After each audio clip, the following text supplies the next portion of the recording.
Okay, it's story time. It's story time before I actually get into this one. First of all, they don't have a karaoke version of it. There, this is. I'm going to do Royal Crown Review, Beyond the Sea, which I think. Well, okay, the lyrics doesn't give the original. Oh, okay, here we go. Songwriters are Albert Lassie, Charles Tennant, and Jack Lawrence. It's an older song, but they do because they're a swing band. They did a lot of covers, right? So in the late '80s, there was a swing resurgence, and it was kind of started by Brian Setzer from like the late '70s, early '80s. That whole bringing back like the '50s sound, and so then there were a lot of punks in the '80s who um, went to things like punk swing and stuff. Roll Crown Review almost got the gig to do Swingers, the movie Swingers, and it would have really propelled them because they are a far superior band than Big Bad Voodoo Daddy, let's be real. But what ended up happening is they got a deal with Warner Brothers, and they were advised that Swingers was too low budget for them. I literally know this because I became friends with Daniel Glass, who's the drummer for Royal Crown Review. And we talked several times over the years, right? And so they were advised to pass up Swingers. They did do the Warp Tour back in the '90s, but they stupidly were advised to skip on that movie, and that movie totally fucking blew up, right?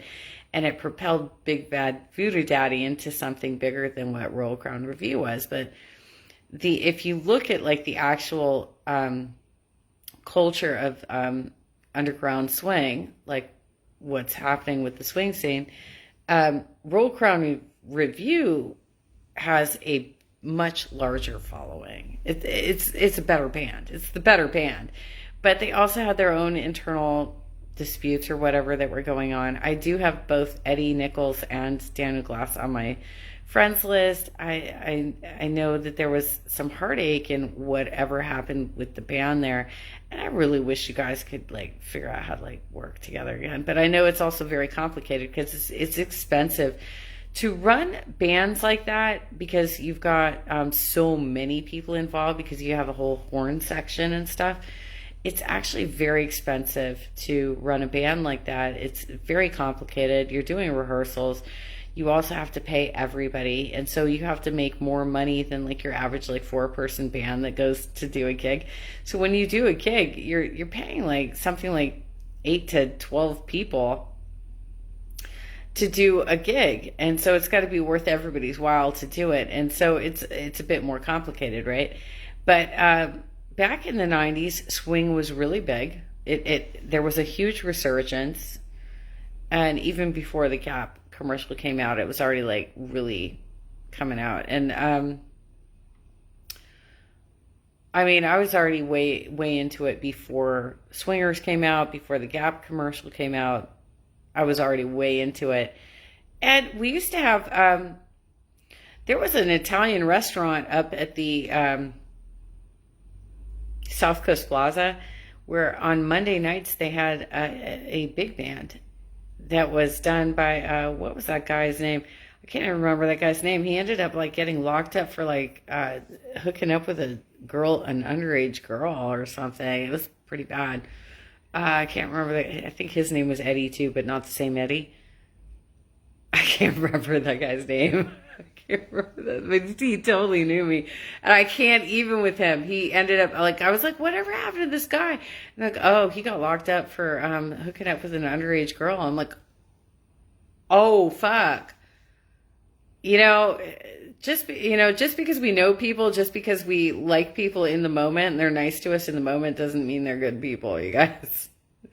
So he got locked up, but he used to do a big band. I can't remember the guy's name. He used to do big band at the South Coast Plaza on Monday nights. I used to go dancing all the time, you guys, before my joints got really fucked up. I used to go dancing all the time. And actually, swing dancing was a real challenge for me because and some of my sisters from the magnet schools could probably relate to this. When you're growing up and learning how to do ballet, jazz, tap, everything else, it's totally about you, your body, and your own control over yourself. When you're swing dancing with somebody, it's entirely submissive. You have to be completely prepared and responsive to what they want to direct you to do. And so it's a completely different style of dance. It's very difficult for those of us who have studied to do performance dance. It's hard to make that transition. So it took me a while to actually freaking figure it out, y'all.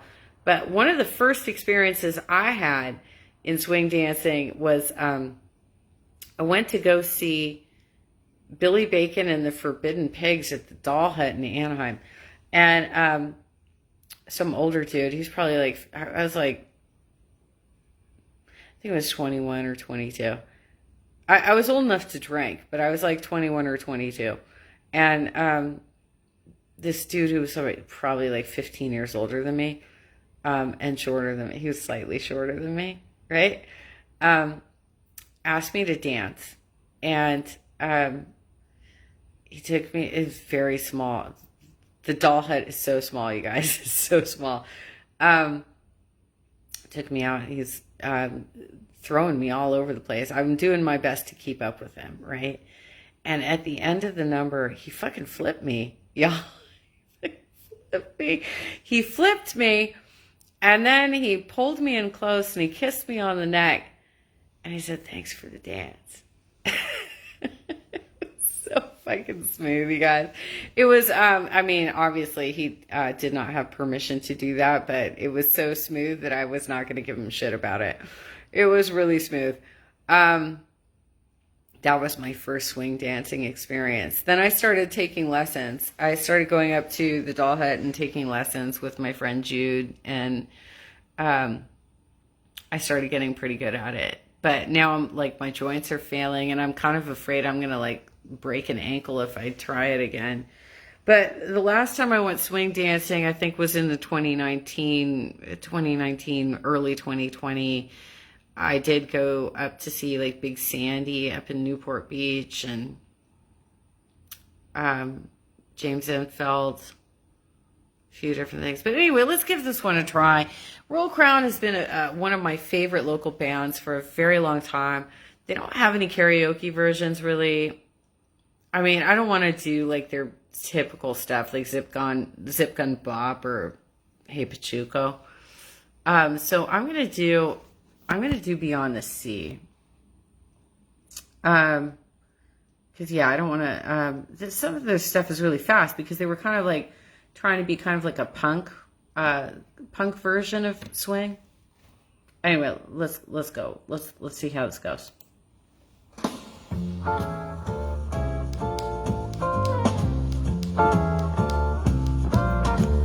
Somewhere beyond the sea, somewhere waiting for me, my lover stands on golden sands. She watches the ships that go by, sailing somewhere beyond the sea, somewhere watching for me. If I could fly like birds on high, then straight to your arms I'd go sailing. And somewhere beyond the sea, well, she's there watching for me. If I could fly like birds on high, then straight to your arms I'd go sailing. Well, it's far beyond the stars, and it's clear beyond the moon. And I know beyond a doubt my heart will lead me there soon. And we'll meet, I know we'll meet beyond on the shore, and we'll kiss just as before. Happy we'll be beyond the sea, and never again I'll go sailing.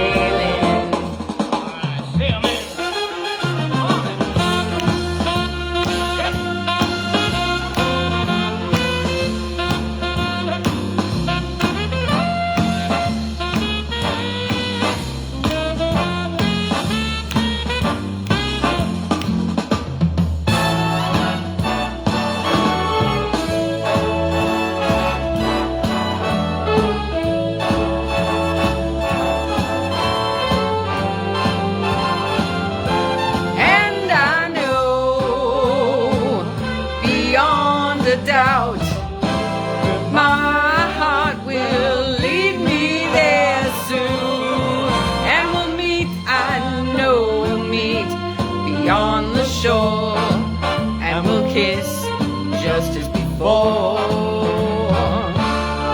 Happy we'll be beyond the sea, and never again I'll go sailing.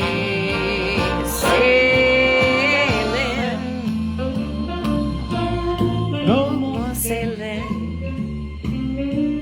Bye-bye. So long. This part's not in the lyrics, y'all.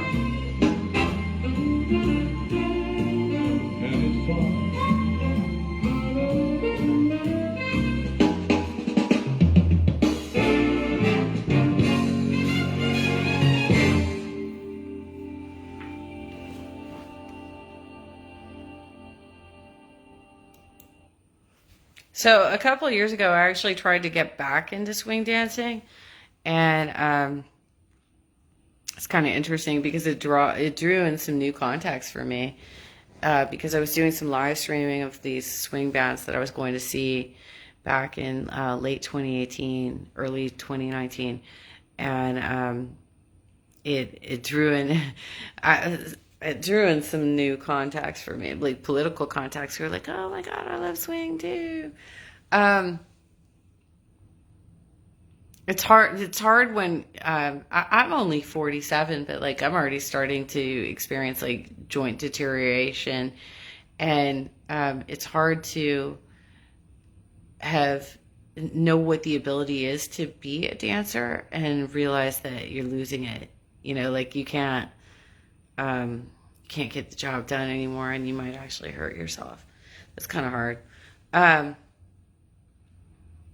I suppose I could just like freaking put a bunch of ace bandages and try and wrap everything up and try and secure the joints so that I could like get it done. But we're still in a pandemic, so I can't touch people anyway. So I hope one day again, I hope I can one day like swing dance again. I really hope so.